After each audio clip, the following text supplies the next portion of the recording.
ساری برائیوں نے جنم لینا شروع کیا اور غفلت بڑھتی گئی. حالانکہ مسجدوں کے اندر محافلیں ہوتی رہی، لیکن وہ طبقہ جو دین سے دور ہے اس نے مسجدوں میں آنا کب ہے؟ جو مسجدوں میں آتے ہیں وہ تو ہیں ہی بیچارے دیندار پہلے سے. تو عام طور پر دعوت کے جو اصل مقامات ہیں وہ تو گناہوں کے اڈے ہیں. نیکیوں کے مقامات پر دعوت کا کیا کام ہو سکتا تھا؟ لیکن بہرحال تو اب شہر کے اندر جو بڑھتی ہوئی برائیاں اور جرائم ہے اس کے خاتمے کے لیے ہم سب کو کوشش اور محنت کرنی ہے. آج کا جو عنوان ہے فکر اقبال میں، اقبال کی فکر میں مسلم نوجوانوں کا تعارف، کہ کیا تعارف ہے مسلم جوانوں کا. اس لیے کہ مسلم امہ میں نوجوانوں کا جو کردار ہے، ان کی جو ذمہ داریاں ہیں، اس پر گفتگو ہونا ہے. لیکن آج کا جو عنوان ہے ایک تعارفی عنوان ہے کہ مسلم جوان کہتے کسے ہیں اور وہ ہوتا کیا ہے. اس لیے کہ جو انسان ہے اس کی دو شکلیں ہیں. انسان کی دو شکلیں ہیں. ایک انسان کی جو ہے وہ جسمانی شکل ہے، ایک انسان کی جسمانی شکل ہے، ایک جسمانی انسان ہے اور ایک ایمانی انسان ہے.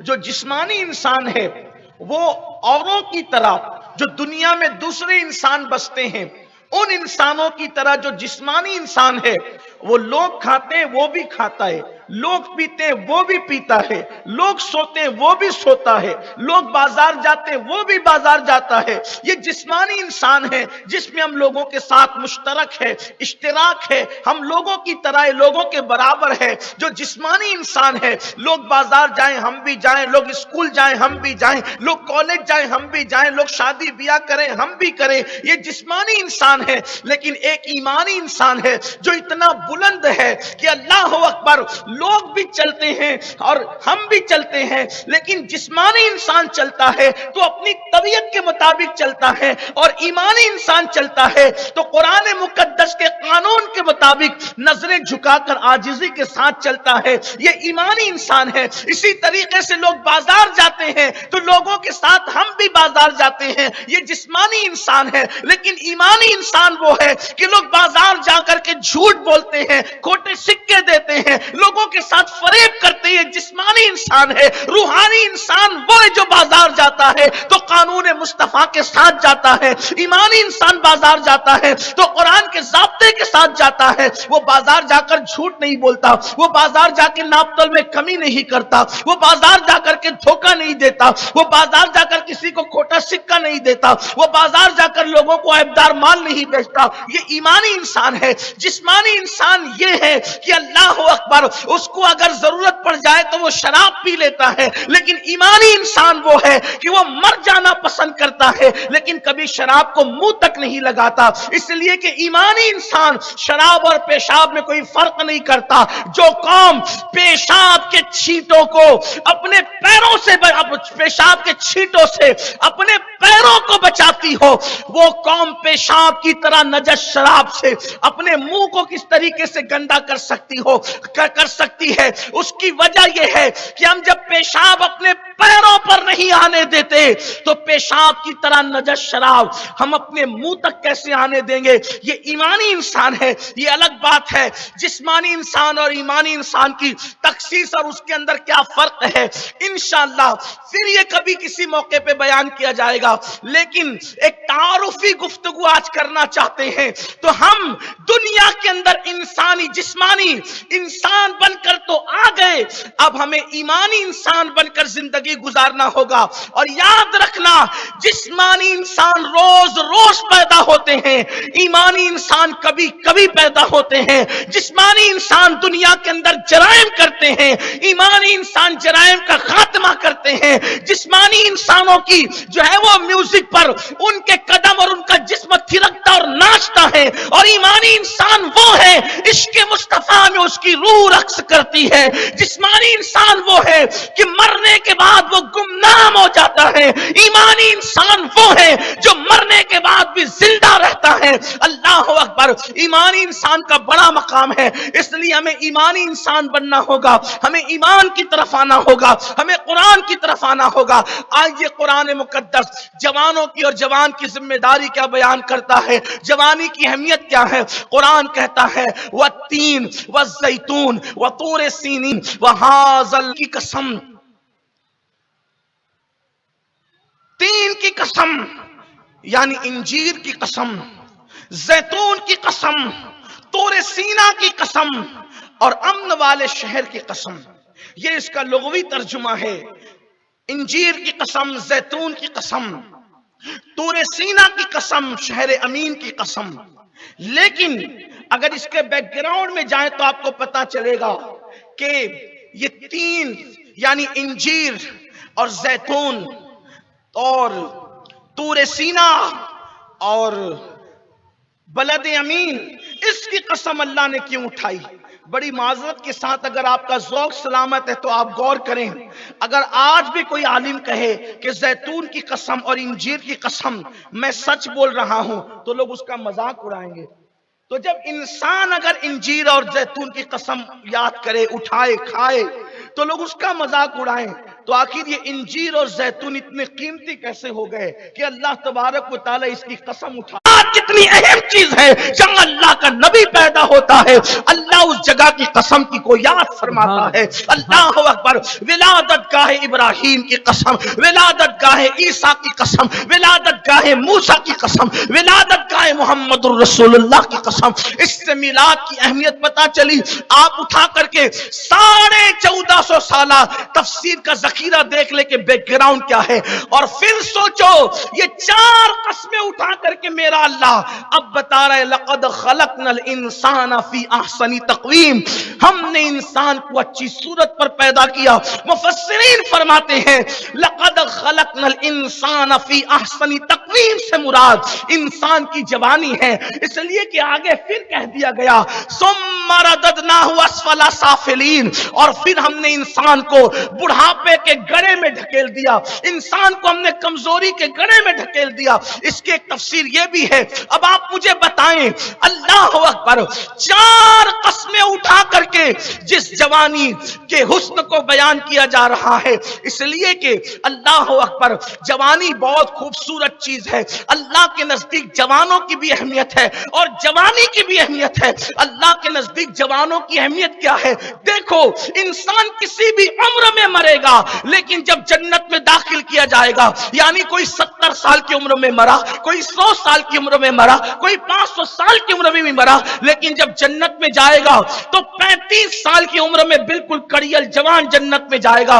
اس لیے کہ جنت میں اللہ کا دیدار ہونا ہے.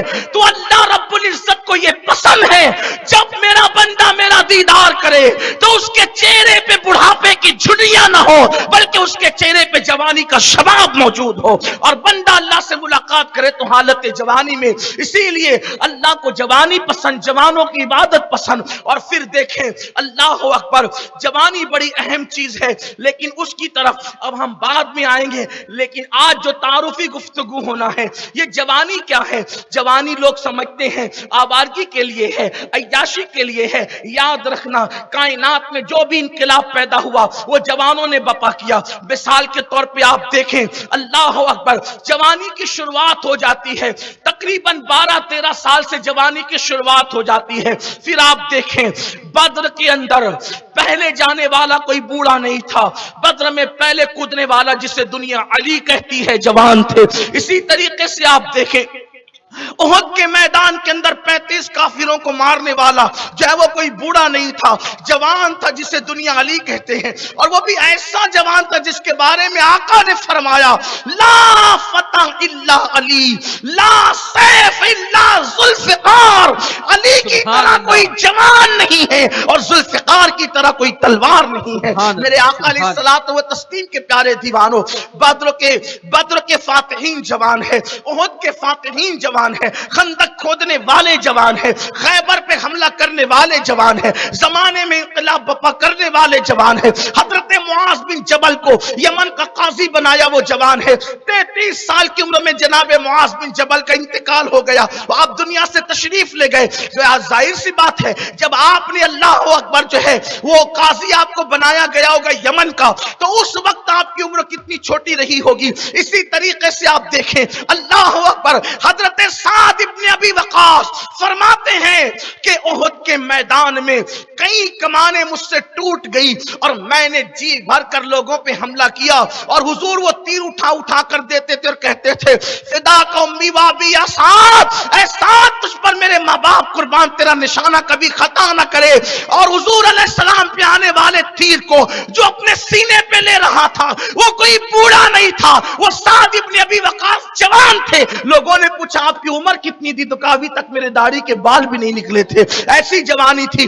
آپ اندازہ فرمائیں اسی طرح سے تاریخ کبیر لکھنے والا، گنبد خضرا کے سائے میں بیٹھ کر تاریخ کبیر لکھنے والا، اللہ اکبر، جس نے چاند کی روشنی میں تاریخ کبیر لکھ کر کے امت مسلمہ پہ احسان کیا ہے، کہنے والوں نے کہا ہے کہ اگر کوئی 30,000 احادیث کی کتابیں بھی لکھ لے تو وہ تاریخ کبیر سے کبھی جو ہے وہ بے نیاز نہیں ہو سکتا۔ تاریخ کبیر کے مصنف کو امام بخاری کہتے ہیں، اور اس وقت جو انہوں نے کتاب لکھی تو اس وقت تو آپ کی عمر 18 سال سے زیادہ کی نہیں تھی، یعنی عین شباب کا عالم تھا۔ میرے آقا صلی اللہ علیہ وسلم کے پیارے دیوانوں، گویا کہ یہ جوانی کی عمر لوگوں نے اللہ کی راہ میں لگائی، نیکی کی راہ میں لگائی، انقلاب جوانوں سے آیا، اور پھر جوانی اللہ کو اتنی پسند ہے کہ اللہ نے اپنے محبوب پہ بڑھاپا طاری نہیں فرمایا۔ 63 سال کی عمر میں بھی مصطفیٰ جان رحمت صلی اللہ علیہ وآلہ وسلم لوگوں کو ایسے نظر آئے کہ لوگوں نے حضور علیہ السلام کو یا شباب یعنی اے جوان کہہ کر کے پکارا۔ میرے آقا علیہ الصلوۃ والتسلیم کے پیارے دیوانوں، تو جوانی بڑی عظیم چیز ہے، بڑھاپا بھی ناپسندیدہ نہیں ہے۔ بچپنا اور بڑھاپا قابل رحم ہوتا ہے، بچپنا اور بڑھاپا قابل رحم ہوتا ہے، اور جوانی قابل رشک ہوتی ہے۔ بچپنا اور بڑھاپا کسی کے اوپر بوجھ ہوتا ہے، اور جوانی بوجھ اٹھانے کی عمر ہوتی ہے، اس لیے اسلام نے جوانی کو پسند کیا ہے، اور جوانی کی عبادت پر بشارت دی گئی۔ فرمایا گیا کہ جس نے جوانی میں عبادت کی اللہ قیامت کے دن اس کو عرش کے سائے میں جگہ عطا فرمائے گا، اس لیے جوانی بہت قیمتی ہے۔ اب آئیے، اب ہم جوانی کیا تھی، جوانی کس لیے تھی، لیکن جوانی کو کیا سمجھا گیا؟ گانا سننے کا مطلب جوانی، زنا کے اڈوں پہ جانے کا مطلب جوانی، شراب کا نشہ کرنے کا مطلب جوانی، راستوں میں بیٹھ کر کے قہقہا لگانے کا نام جوانی، ہوٹلوں پہ ٹائم پاس کرنے کا نام جوانی نہیں، جوانی یہ نہیں ہے۔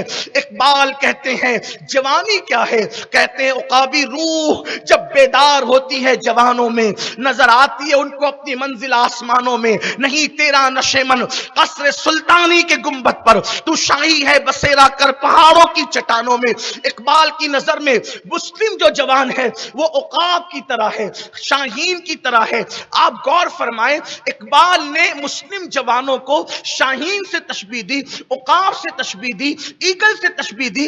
آخر یہ شاہین، عقاب، ایگل کیا چیز ہے؟ دراصل یہ پرندوں کی دنیا کا بادشاہ ہے۔ جس طریقے سے ہم جو ہے وہ جنگل کا بادشاہ شیر کو کہتے ہیں، اسی طرح کائنات پرندوں کی کائنات میں پرندوں کا بادشاہ ہے یہ۔ چونکہ 11ویں شریف کا مہینہ چل رہا ہے، میں نے کبھی تقریروں میں اشارہ بھی کیا تھا، ہمارے مرشد حضور قطب الاقطاب، غوث الاقواس، غوث الکونین، غیاث العالمین سیدنا شیخ عبد القادر جیلانی غوث پاک رضی اللہ تعالیٰ عنہ نے بھی ارشاد فرمایا انا البازی وشب کل شیخ، کہ میں ولایت کی دنیا کا باز ہوں، میں ولایت کی دنیا کا باز ہوں۔ آخر باز میں کیا خصوصیت ہے کہ ولیوں کا سردار بھی اپنے آپ کو باز سے تشبیہ دے رہا ہے، اور شاعر مشرق قلندر لاہوری بھی مسلم امہ کے جوانوں کو باز سے تشبیہ دے رہے ہیں۔ اس دن سے میں لوگوں کو کہتا ہوں مجھے باز سے، شاہین سے، عقاب سے بڑی محبت ہو گئی جس دن میرے پیر نے اپنے آپ کو باز یا شب کہا۔ پرواز کرنے والا باز کہا، چمکنے والا باز کہا، بلندی پہ اڑنے والا باز کہا۔ باز کہنے کی وجہ غوث پاک نے جو کہا مجھے یہ سمجھ میں آتی ہے قصیدہ غوثیہ سے، دراصل باز جہاں تک اڑتا ہے وہاں تک کوئی پرندہ پرواز نہیں کر سکتا۔ غوث پاک فرماتے ہیں انا البازی واشہب، میں پرند، میں کائنات ولایت کا باز ہوں۔ مطلب یہ کہ میری پرواز جہاں تک ہے وہاں تک کسی کی پرواز ہی نہیں ہے۔ ارشاد فرماتے ہیں جب میں نے ولایت کی دنیا میں سفر شروع کیا تو میں جہاں گیا وہاں میرا ہم سفر کوئی نہیں تھا، وہاں میرا ہم سفر کوئی تھا تو وہ نور محمدی تھا، مصطفیٰ جام رحمت کا نور تھا، ان کے علاوہ کوئی میرے ساتھ نہ چل سکا۔ یہ ہے سرکار غوثیت مآب نے۔ تو بہرحال باز کیا ہوتا ہے، شاہین کیا ہوتا ہے؟ دراصل یہ ہوا ڈاکٹر اقبال نے بلوچستان کے سفر میں یا وہاں کے قیام میں باز کا بہت گہرائی سے مشاہدہ کیا، مطالعہ کیا، اور پھر ایک مسلم جوان کو انہوں نے باز سے تشبیہ دی۔ تھوڑی سی چونکہ وقت یہاں پر ہمارا اب مختصر رہے تو اس درمیان میں جلدی اپنی بات مکمل کروں، بہت دھیان سے سننا میری قوم کے جوانوں۔ فکر اقبال میں نوجوان مسلم کا تصور کیا ہے؟ اقبال نے مسلم جوانوں کو باز سے تشبیہ دی، یعنی عقاب ہے تم عقاب ہو۔ نمبر ایک، تم کوے نہیں ہو، تم عقاب ہو۔ پہلی بات، کوے جو ہوتے ہیں وہ گندگی پہ بیٹھتے ہیں، کوے جو ہوتے ہیں گندگی پہ بیٹھتے ہیں، مردار کھاتے ہیں۔ عقاب کبھی گندگی پہ نہیں بیٹھتا، شاہین کبھی گندگی پہ نہیں بیٹھتا، بلکہ انہوں نے کہا ہے اللہ اکبر، گرگس کا جہاں اور ہے، شاہین کا جہاں اور، پرندے تو اور بھی ہیں، ان کی دنیا الگ ہے، شاہین کی دنیا الگ ہے، عقاب کی دنیا الگ ہے۔ کوا گندگی پہ بیٹھتا ہے، شاہین کبھی گندگی پہ نہیں بیٹھتا۔ تو مسلم جوانوں کو اقبال پیغام دے رہے ہیں، تو گناہوں کی گندگی پہ بیٹھنے کے لیے نہیں ہے بلکہ تو نیکیوں کی خوشبو پر بیٹھنے کے لیے ہے۔ اللہ اکبر۔ روڈ، چوک اور چوراہوں پر ٹائم پاس کرنے کے لیے دوسرے بیٹھتے ہیں، تو نہیں بیٹھتا۔ تیرا تو گھر سے نکلنے کا بھی مقصد ہوتا ہے، تیرا تو کسی سے ملنے کا بھی مقصد ہوتا ہے۔ مسلم جوان اپنے وقت کو صحیح استعمال کرتا ہے، ٹائم کا صحیح یوٹیلائز کرنا اگر کسی سے سیکھنا ہے تو مسلمانوں سے کوئی سیکھے۔ یہ کل تک کے ماحول تھے،